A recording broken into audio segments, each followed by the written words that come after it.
우리 말씀을 같이 읽어보시겠습니다. 이사야서 27장 13절의 말씀입니다.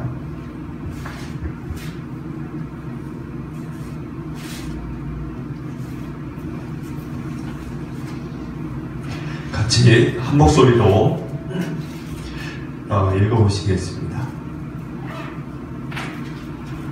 여호와께서 그들에게 말씀하시되 경계에 경계를 더하며 경계에 경계를 더하며 교훈에 교훈을 더하며 교훈에 교훈을 더하고 여기서도 조금 저기서도 조금 하사 그들이 가다가 뒤로 넘어져 부러지며 걸리며 붙잡히게 하시리라. 아멘. 새해 첫 주 아침 주일 아침입니다. 무엇보다 여러분들 건강하시고 또 올 한 해 모든 일들 속에서 하나님의 인도와 이끄심과 성취하심, 그 안에서 기쁨과 희락과 감사와 평안을 충만하게 누리시는 그런 한 해가 되시기를 축복을 드립니다. 인생을 우리가 살다 보면은 사실은 어려운 일들도 많습니다. 그렇기 때문에 우리가 그 어려운 세상을 이 추운 겨울에 이렇게 또 새해로 맞이하면서 그 인생의 어려운 일들을 어떻게 우리가 생각해 봐야 될 것인가, 이런 생각을 또 해보게 되는데, 사람들은 어려운 일이 올 때 견디고 끝까지 그것을 참아내고, 그래서 나름대로의 어느 정도의 결과를 도출해내고 성취해내고 하는 사람들도 있고, 또 사람의 역량에 따라 어려움이 왔을 때 그만 단념을 해버리고 손을 놔버리고 낙심을 하고 포기하고 하는 경우도 있습니다. 근데 역사를 봐도 그렇고 우리 인간의 인생도 그렇고 난관이나 어려움이나 고통이 없는 인생이나 또 역사나 나라나 민족은 없죠. 누구나 그것은 또 겪어야 될 일인데, 포기하지 않고 우리가 그것을 견뎌내고 참아내고 그러면서 우리가 나아가게 될 때, 그 속에서 우리는 절제와 인내심도 배우고 또 실력도 능력도 쌓여지는 일을 경험하게 됩니다. 그런데 문제는 이제 그 다음에 뭔가를 조금 내가 이루었을 때, 내가 얻게 되었을 때, 사람은 또 금방 초심을 잃어버리고 자기가 갖고 있는 것에 마음을 빼앗겨서 본래 갖고 있었던 좋은 마음들을 망각해버리고 마음이 흔들려서 그나마 이룬 그것마저도 또 잃어버리는, 또 그것이 또 인생이라는 것을 보게 됩니다. 그래서 우리는 고생을 할 때 얻게 된 그러한 나의 단듯한 정신과 마음과 삶의 자세와 언행과 그 마음을 잘 유지해가는 것이 매우 중요한데, 뭔가를 조금 이루고 얻고 누리게 되고 편해지면 사람은 또 언제 그랬냐는 듯이 탈선을 하고 전에는 안 하던 일을 하기도 하고 안 하던 생각을 하게 되기도 하고, 그러면서 또 갈 바를 알지 못하게 되는, 가다가 길이 끊어지고 또 어디로 가야 될지 막 헤매는 이런 일들이 우리 인생에 이렇게 한 해 한 해 가운데 있습니다. 그것은 이스라엘의 역사도 그러했습니다. 이스라엘이 광야에서 많은 것들을 배웠어요. 하나님을 율법을 배웠고, 그리고 하나님을 따라서 가는 것이 얼마나 그 자신들의 모든 것들을 안전한 곳으로 인도하는 길인지를 알게 되었습니다. 그런데 그래서 얻게 된 가나안이라는 곳에 가게 되어졌을 때 이제 누리고 얻은 것 때문에 초심을 잃어버리고 안 좋은 그러한 것들을 하나 둘씩 삶에 이렇게 받아들이기 시작하고, 그러면서 결국은 하나님이 그들에게 선물로 주셨던 많은 것들을 또 잃어버리는 그런 삶을 이스라엘이 살았던 것을 보게 됩니다. 그래서 무엇인가를 얻게 되었을 때 우리는 늘 그때를 더 조심해야 되고, 내가 전보다 좀 더 편해졌다. 사람은 고생을 할 때는 정신이 좀 이렇게 되살아나고 막 뭔가 고생 속에서 이 정신이 참 반듯해지는 경향이 있는데, 편해지고 나면은 자꾸 이게 누우려고 하고, 그러면서 우리 인생의 패망의 인자들이 또 꿈틀꿈틀 언저리에서 이렇게 생겨나는 것을 보게 됩니다. 북이스라엘의 역사가 그러했다는 거죠. 오늘 말씀은. 그래서 1절을 보시면은 1절에 에브라임이라는 단어가 나오는데, 에브라임은 이제 북이스라엘을 얘기하는 겁니다. 그러니까 에브라임 한 지파를 얘기하는 게 아니라 북이스라엘 나라를 이제 표현하는 이제 어구죠. 에브라임이. 그러니까 이 북이스라엘의 이제 술 취한 자들의 교만한 면류관, 1절에 교만한 면류관이라고 하는 거는 북이스라엘의 수도 사마리아 성을 얘기하는 겁니다.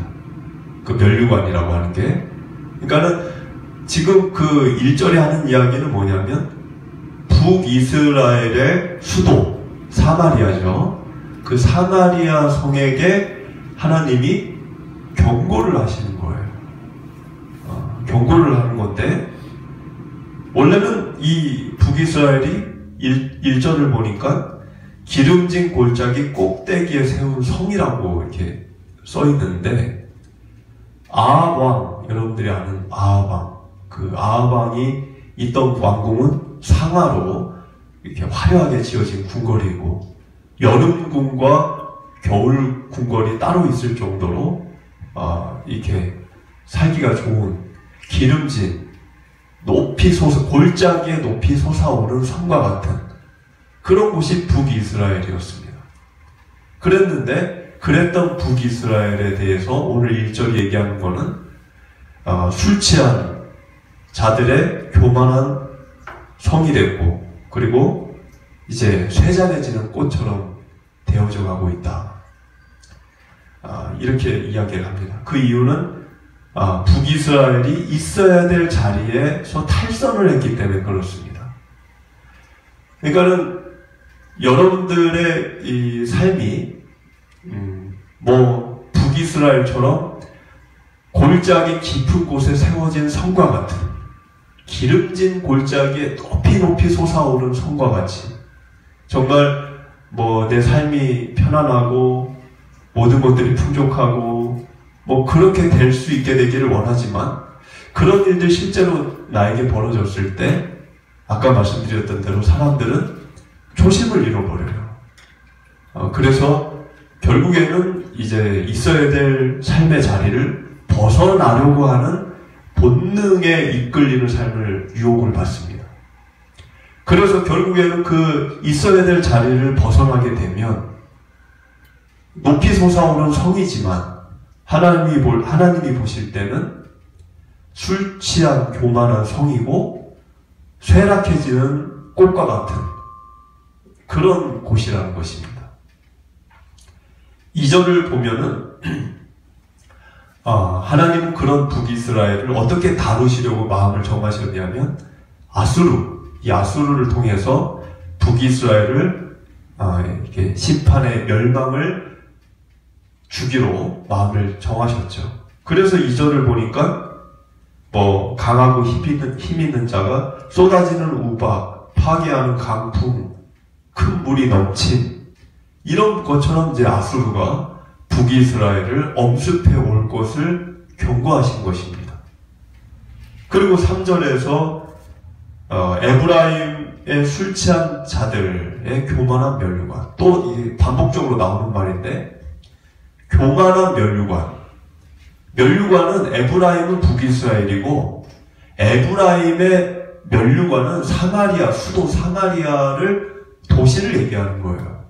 근데 그 도시를 지금 교만한 면류관이다 이렇게 이야기를 하고 있습니다. 4절을 보니까 기름진 골짜기 꼭대기, 그러니까 아까 1절에 나왔던 말이죠. 원래는 하나님이 그들에게 주신 축복이에요.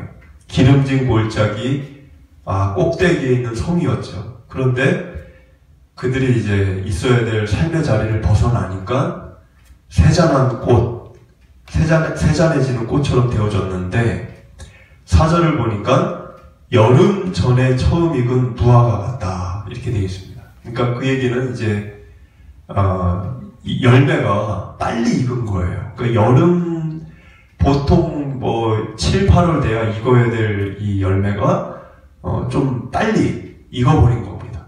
빨리 익어버리니까 지나가는 사람이 저거 익었는데? 그리고 얼른 따먹었다는 거예요. 그게 지금 4절에 써있죠. 얼른 따서 먹으리로다. 그 얘기는 열매를 맺어놓고 그 열매를 유지하는 보존 기간이 길지 못했다는 거예요. 그러니까 북이스라엘이 잠깐 성공을 하고 잠깐 성공한 상황에 그 맛을 보니까 금방 마음이 탈선을 해서 그들이 맺은 열매를 금방 이제 누군가에게 뺏겨버렸다는 거죠. 이 블레셋 수도 아스돗은 아수르가 포위를 하고 29년 만에 무너졌어요. 그리고 두로는 아수르가 포위를 하고 13년 동안 버티다가 무너졌어요. 근데 이 사마리아는 불과 3년 만에 무너졌습니다. 그러니까 이 4절의 말씀이 정확히 맞는 이야기죠. 금방 그 열매를 뺏겨버렸다는 거예요. 5절을 보니까 그날에 만군의 여호와께서 자기 백성의 남은 자에게 영화로운 면류관이 되신다 이렇게 돼 있는데, 오늘 말씀을 보면은 이제 반복적으로 나오는 그 단어가 면류관이에요. 면류관. 근데 면류관인데 아까 이 북이스라엘을 수도 사마리아를 교만한 면류관이라고 했고, 지금 이 5절에서는 영화로운 면류관이 나옵니다. 사람들은 저마다 자기가 추구하는 면류관이 있어요. 새해 우리가 이렇게 새해 복 많이 받으라는 인사를 할 때는 그 내용은 뻔한 거죠. 돈, 지위, 명예, 건강, 그거를 누리시라는 거죠.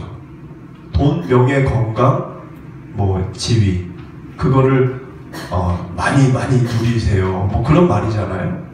그런데 그거를 왜 누리려고 할까요? 목적이 뭐냐는 거예요. 사람들이 왜 그걸 누리려고 하죠? 자기 좋으려고, 자기를 위해, 자기 자신을 위해 돈, 지위, 명예, 건강을 누리려고 하는 거지 다른 뜻이 없습니다. 근데 자기 자신을 위해 그렇게 열심히 살면 누릴 수도 있겠죠. 그거를.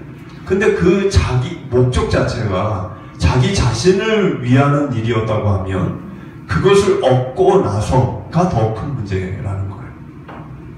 그거를 얻기 위해서 얻는 것도 쉽진 않죠. 그거를 우리가 얻으려면 열심히 살아야 됩니다. 근데 열심히 살아서 그것을 손에 쥐게 되었을 때 목적 자체가 자기 자신이었다고 하면 사람은 교만한 면류관으로 갈 수 있습니다. 교만한 면류관. 그러니까 사마리아 성처럼. 그런데 어떤 이들은 그 목적 자체가 나를 위해서가 아니라 하나님의 뜻을 이 세상에 이루기 위해 돈도 필요하고, 하나님의 뜻을 이 세상에 이루려면 건강도 필요하고, 나에게 지위도 필요하고 명예도 필요하니까 하나님께 구하는 이들이 있습니다. 그래서 정말 그 사람들이 그런 마음으로 그것을 얻으면 하나님의 뜻을 이루는 일에 그것을 사용하겠죠. 그러면 그 사람에게 있어서 그거는 영화로운 면류관이 되는 거죠. 그러니까 그 사람에게는 돈, 지위가 아니라 하나님이 면류관인 거예요. 하나님 그분이 자신의 영화로운 면류관인 것입니다. 그러니까 지금 이 5절이 얘기하는 거는 북이스라엘 사마리아 성 사람들은 대다수가 교만한 면류관에 빠져 살고 있었다는 거예요. 대다수가. 자기 자신만을 위해서 사는 거죠. 그래서 그것을 누리고 얻게 되었을 때 더 교만해지는 거죠. 그런데 그런 도시에 사는 사람들 중에 하나님께 마음을 지키고 있는 소수가 있었다는 거예요. 소수가. 그래서 그들을 5절에서는 남은 자라고 얘기합니다. 남은 자. 이 남은 자들은 하나님을 면류관으로 삼고 살았다는 거예요. 그 도시의 대다수 사람들은 돈, 지위 이런 걸 면류관으로 삼고 사는데, 남은 자들은 하나님을 면류관으로 삼고 살았다는 거죠. 그래서 5절이 그 남은 자에게 하나님이 영화로운 면류관이 되고 아름다운 화관이 되고 있었다는 거죠. 이런 사람들이 만약에 도시를 이루면, 이런 사람들이 도시를 이루고 있다. 그러면 그 도시의 재판관은 뇌물을 받고 청탁을 하거나 부정한 재판을 할 수가 없습니다. 왜? 아니, 하나님이 자기의 면류관인 재판장이 어떻게 자기의 이익을 위해 재판을 할 수가 있겠습니까? 그리고 그런 사람들이 이루고 있는 도시는 외적에 아무리 극렬한 침략이 와도 하나님이 그들을 보호해 주시겠죠. 그게 6절에 그 다음 절에 기록이 되어 있습니다. 한번 읽어보겠습니다. 재판석에 앉은 자에게 판결하는 영이 되시며 성문에서 싸움을 물리치는 자에게 힘이 되시리로다. 그러니까 하나님을 면류관으로 삼는 사람에게는 하나님이 재판을 올바르게 할 수 있는 능력도 주시고, 그리고 군사들에게는 싸울 수 있는 능력도 하나님이 주신다는 거예요. 누구에게? 하나님을 면류관으로 삼은 사람에게. 그런데 많은 사람들은 그렇지 않다는 거죠. 많은 사람들은 하나님을 면류관으로 삼지 않아요.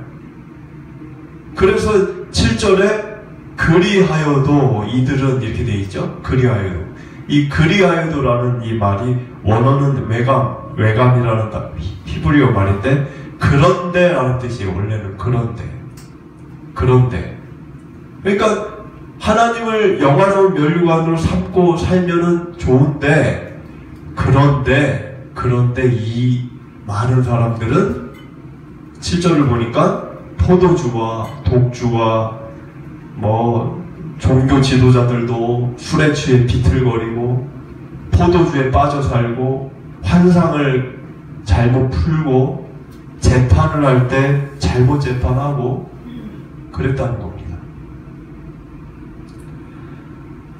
여기는 술 얘기가 많죠. 7절은 독주, 포도주 이게 반복적으로 나오는데, 술을 먹었다는 거를 그런 행위를 강조한다기보다는 사람들이 본능에 취해 살았다는 거를 지금 강조하는 겁니다. 그러니까 하나님을 면류관으로 삼지 않으면 어떤 이제 사람들은 실수를 할 수 있냐면 본능에 이끌리는 삶을 살게 됩니다. 본능에. 그러니까 본능에 충실해지는 거죠. 그러다 보면은 이제 우리의 생각도 삶도 비틀거리게 된다는 거예요. 그래서 하나님은 레위기를 보니까 이 성막에서 일을 하는 제사장 이런 이제 사람들에게는 포도주나 독주를 금할 것을 이야기하셨습니다. 본능을 이제 멀리하라는 거죠. 8절을 보면은 그 본능에 이끌려 사는 사람들의 결과를 얘기합니다. 그러니까 우리가 본능에 이렇게 이끌려 살게 되면은 그 하루가, 만약에 한 주를 내가 그냥 내 감정과 본능에 충실해서 살았다. 그러면 결과는 뭐냐? 결과는 더러운 흔적들만 내 주변에 남는다는 거예요. 그래서 8절이 그걸 얘기하는 거예요. 토하고, 더럽고, 깨끗한 곳이 없고. 그래서 우리는, 물론 사람이 본능을 다 우리가 없이 살 수는 없지만, 본능에 충실하면 안 된다는 것입니다. 본능에 우리가 이끌려 살면은, 우리가 있었던 머물던 그 자리는 더러운 흔적들만 이렇게 오물 같은 걸로만 쌓여지게 되는 걸 보게 된다는 거예요. 9절을 보시면은 그들이 이르기를 그가 누구에게 지식을 가르치며 누구에게 돈을 전하.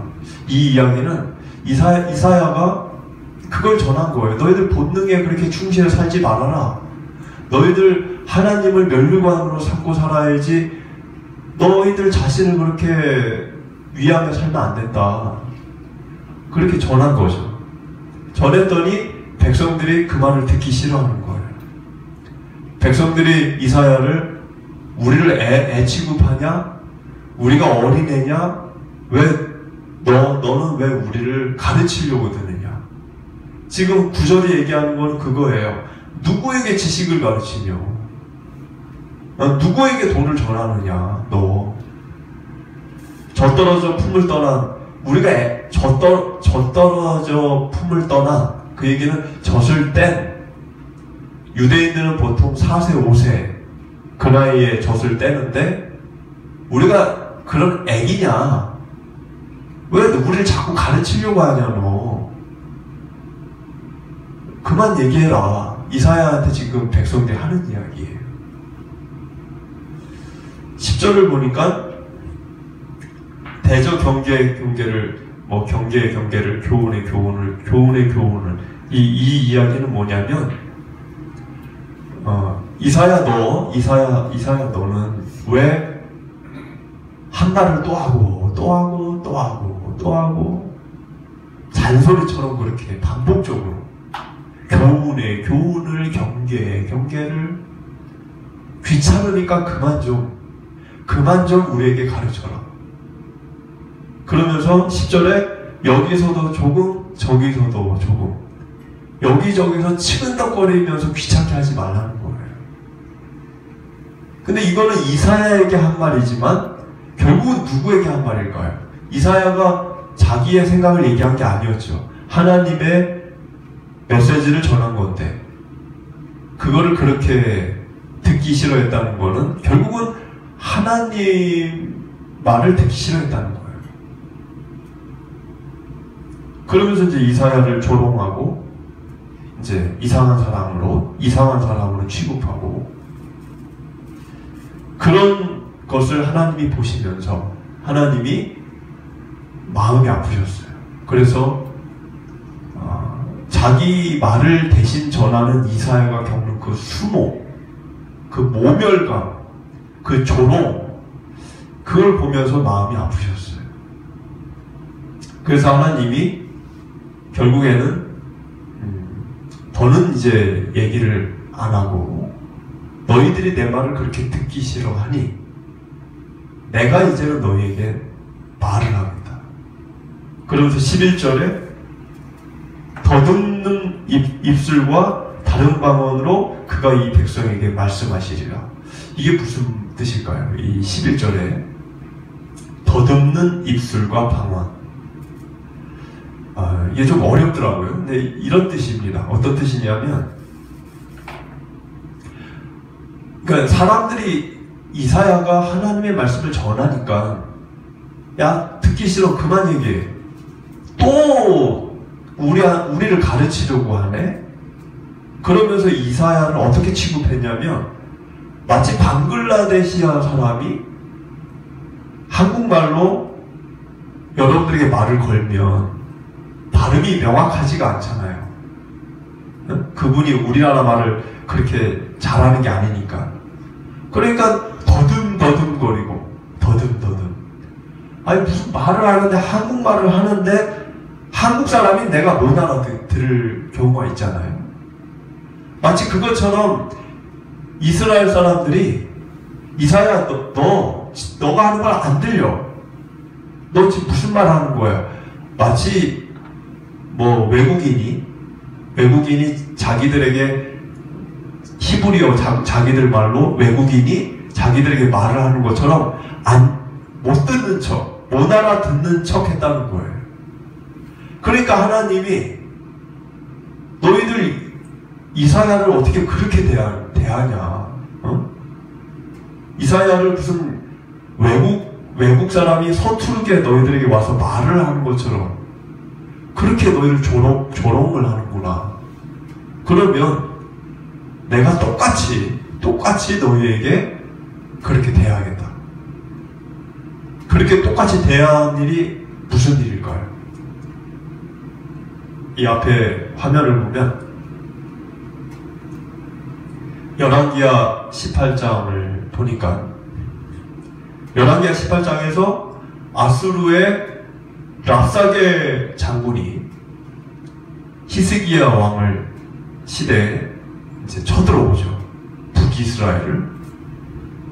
근데 이 랍사게는 아수르 사람이에요. 아수르 사람이니까 히브리 말을 유창하게 못하죠. 외국인이니까. 근데 이 사람이 와가지고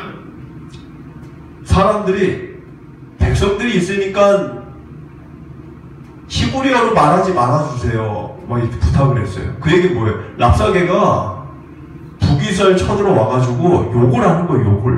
막 욕을 하는데 그 욕을 백성들이 들으니까 우리나라 말로 하지 말아달라고 부탁을 한 거예요. 그러면 이 랍사게가 아이고 알겠습니다. 그렇게 합니까? 지금 욕하려고 하는 상황에? 너네 말로 하지 말라고? 오히려 내가 너네 말로 해줄게, 욕을. 그래가지고 27절을 보니까 서기에 앉은 사람들도 너희와 함께 자기 대변을 먹고 그런 비난, 조롱, 그 욕을 하면서 이 랍사게가 유다 말이라는 건 히브리어 말을 얘기하는 거예요. 히브리어 말로 이제 소리를 지르면서 욕을 했다는 거예요. 누구에게? 북이스라엘 사람들에게. 그러면 이 장면을 보시면 랍사게가 히브리 말을 잘했을까요? 히브리 사람이 아닌데 잘 못해요. 더듬거리고 외국어 방언처럼 얘기를 하는 거예요. 그 말을 하나님이 응하게 했다는 거예요. 아까 본문 여러분들이 읽으셨죠? 11절. 그러므로 더듬는 입술과 다른 방언으로 그가 이 백성에게 말씀하시리라. 그거를 이사야에게 먼저 얘기를 해 주셨고 나중에 그걸 실현하셨어요. 하나님이. 왜? 왜 이런 일을 하셨을까요? 왜? 하나님의 말을 이사야를 통해 전하는데 이사야의 그 하나님의 말을 서투른 외국인이 와서 하는 말로 조롱을 했기 때문에 너희들에게 내가 똑같이 그렇게 똑같은 형국으로 똑같은 모멸감을 너희들에게 내가 안겨주겠다.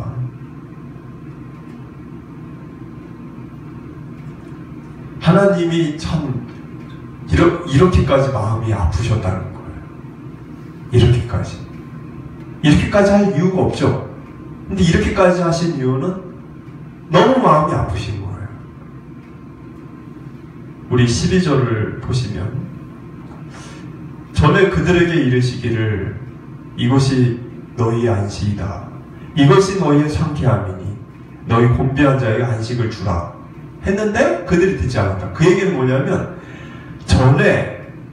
전에라는 거는 너희들이 타락하기 전에 내가 너희들을 광야에서 이끌고 할 때 모세를 불러서 율법을 주고 십계명을 주고 언약을 체결하고 내가 너희들을 사랑할 때 그때 내가 너희들에게 얘기했다. 뭘 얘기했다고 돼 있어요?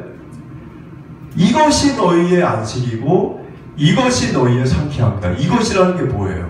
뭐 써 있잖아요. 곤비한 자에게 안식을 주는 겁니다. 그러니까는 주변에 곤비한 자들이 있을 거 아니에요. 가난한 자가 됐든 병든 자가 됐든 누가 됐든 그들에게 안식을 베푸는 것이 나의 안식이요 나의 상쾌함이라는 거예요. 그러니까 여기서 너희의 안식이라는 거는 이스라엘 사람들이 이 광야를 어렵게 통과해서 가나안에 가서 다윗과 솔로몬 시대 때 누린 태평성대를 얘기하는 겁니다.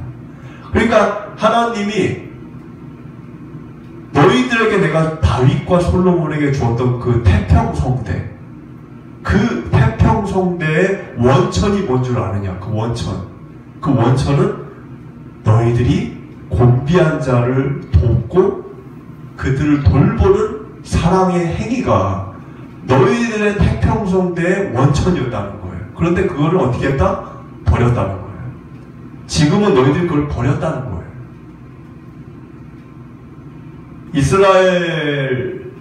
이스라엘은 일주일에 한 번 또는 7년에 한 번, 50년에 한 번은 억눌리고 가난하고 억압받는 자를 해방시켜야 됩니다.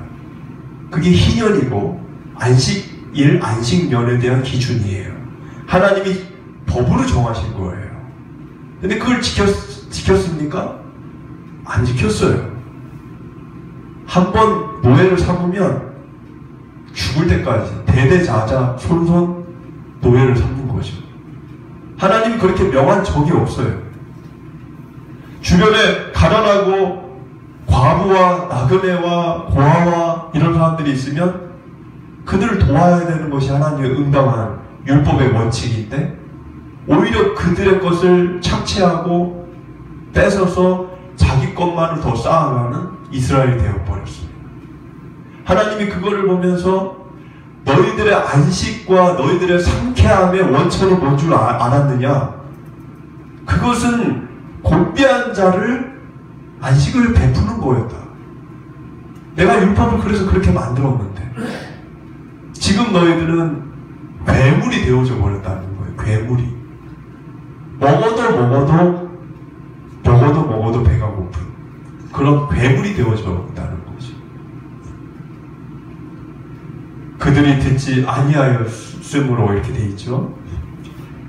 13절을 보니까 여호와께서 그들에게 말씀하시되 경계를 이거 아까 10절에 있는 말씀의 반복적인 구절이에요.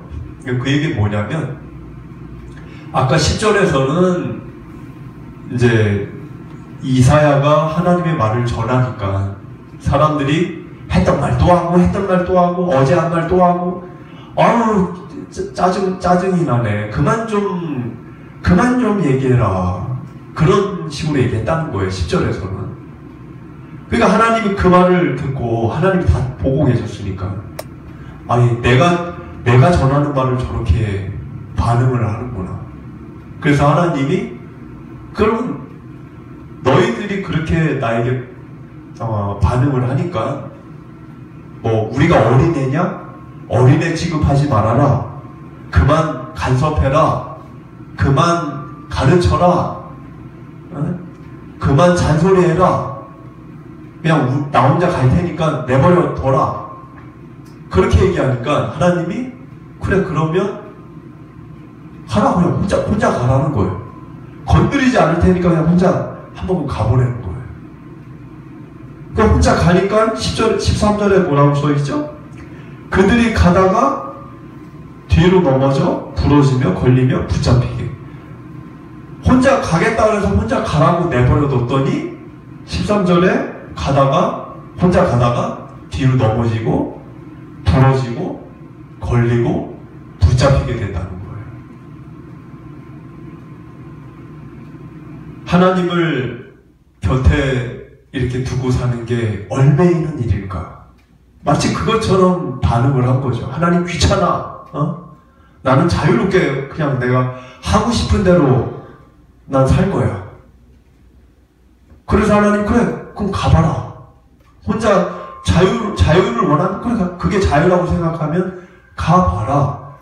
그렇게 내버려 뒀더니 혼자 가다가 걸리고 넘어지고 부러지고 붙잡히고 그게 자유냐는 거예요. 하나님이 우리를 사랑하시기 때문에 그 어떤 피조물에게도 주지 않은 것을 우리에게 준 게 있습니다. 그게 자유입니다. 하나님은 우리를 사랑하기 때문에 자유를 주시는 분이지 우리를 얼매고 귀찮게 하고 우리를 피곤하게 하고 그런 분이 아니세요. 그런데 사람들은 본능적으로 하나님과 이렇게 멀어지면 마치 그게 굉장한 자유를 주는 것처럼 사춘기에 들어선 청소년이 부모에게 갖는 마음과 비슷한 날 좀 내버려둬. 부모로부터 벗어나려는 것처럼 우리도 하나님에게서 벗어나려고 하는 본능 안에는 있습니다. 그게 왜? 우리 죄가 본능 속에 있기 때문에. 그런데 그거는 막상 그렇게 살아보면 자유가 아니라는 걸 알게 돼요. 살아보면 알아요. 왜 예수님을 믿으십니까? 이렇게 누가 물으면 자유하는 사람이 되려고 예수를 믿습니다. 이 대답이 참 의미가 있는 것 같아요. 자유하는 사람이 되려고 예수를 믿는다. 그래서 이 예수님도 진리를 알지니 진리가 너희를 자유롭게 한다고 얘기하셨죠. 근데 사람들은 거꾸로 생각을 하는 거예요. 말씀으로부터 벗어나려고 하고 말씀대로 살지 않는 것이 자유라고 생각하고 그거는 자기 자신을 모르는 겁니다. 그렇게 살면 자기 안에 어떤 일이 벌어지는지 거를 모르는 거예요. 진짜 구속받고 얼매이고 정말 칭칭 감은 사슬과 같은 얼매이는 것은 무엇이냐면 우리 속에 있는 죄, 잘못된 습관, 언행과 바뀌지 않는 그 관념과 그리고 돌처럼 굳어있는 나의 딱딱한 고집스러운 마음들 그런 것들이 우리를 들러붙어가지고 거머리 마냥 뗄래야 뗄 수 없는 그래서 우리를 구속하고 늘 얼매게 하고 늘 그 속에 갇혀 살게 하는 그런 거라는 걸 모르는 거예요. 하나님은 그거에서부터 우리를 건지시는 분이시라는 것입니다. 그래서 우리가 이 이스라엘 사람들이 하나님으로부터 벗어나려고 했을 때 아술의 노예가 됐죠. 자유다 그랬는데 자유가 아니라 노예가 됐어요. 우리가 아는 요셉의 이야기도 보면 요셉의 그 사건 때 고센 땅으로 이주를 했잖아요. 고센 땅으로 이주한 것은 하나님의 섭리죠. 왜냐하면 가나안에 극심한 가뭄이 올 것을 알았기 때문에 사전에 요셉을 이제 여러 가지 우여곡절 속에서 감옥에 들어가게 해서 먼저 애굽에 보내고 그가 이제 성공을 하고 나서 가족들을 그 품에 품을 수 있게 하신 것은 하나님의 섭리입니다. 가뭄으로부터 민족을 구하기 위한 하나님의 섭리였던 거예요. 근데 문제는 하나님이 약속하신 땅은 고센이 아닙니다. 가나안이에요. 원래 아브라함에게 약속하신 것은.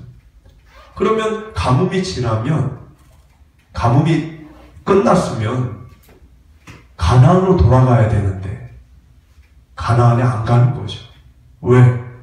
애굽이 너무 살기 좋으니까, 고센이 너무 살기 좋으니까, 여기가 너무 좋으니까, 아들이 총리니까, 자기들은 귀족처럼 대접받고 사니까 가나안을 왜 가? 가뭄이 끝났는데도 하나님을 잊어버린 거예요. 그게 자유인 줄 알았어요. 그게 자유로운 생활인 줄 알았어요. 근데 결국에 계속 하나님의 약속하신 땅을 망각하고 고센에 남게 되자 애굽의 노예가 된 겁니다. 자유인 줄 알았는데, 야, 좋다. 넉넉하고 하고 싶은 것도 다 할 수 있고 그런 줄 알았는데 나중에 보니까 노예가 된 거예요. 하나님은 그들을 또 자유롭게 건지셔서 모세를 통해서 다시 또 이끄셔서 가나안 땅에 갖다 앉혀놨는데, 거기서 또 이 민족들이 하나님을 더 멀어지는 게 자유인 줄 알고, 그래서 또 노예가 되는 겁니다.